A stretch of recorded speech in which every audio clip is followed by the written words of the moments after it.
And I have not created the jinn and the man except that they should serve me. আল্লাহ বলেছেন মানুষ এবং জিন জাতিকে কেবলমাত্র আমি একমাত্র আমার ইবাদত করার জন্য সৃষ্টি করেছি।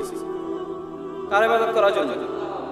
পৃথিবীতে 18,000 মাখলুকাত রয়েছে, সবাই কিন্তু আল্লাহর ইবাদত করে, কিন্তু আল্লাহ রাব্বুল আলামিন অব্লিগেটেড ফরজ করে দিয়েছেন মানুষ এবং জিন জাতিকে।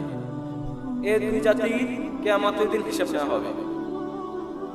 এই জন্য আল্লাহ বলেছেন আমার মুমিন বান্দারা আল আবিদুনা, তারা সব সময় আমার ইবাদত করে। সুবহানাল্লাহ।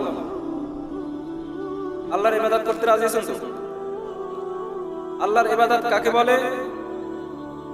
যারা সব সময় ভালো কাজ করে, সব সময় ভালো নিয়ে চিন্তা করে, পুরোটাই হলো আল্লাহর ইবাদত।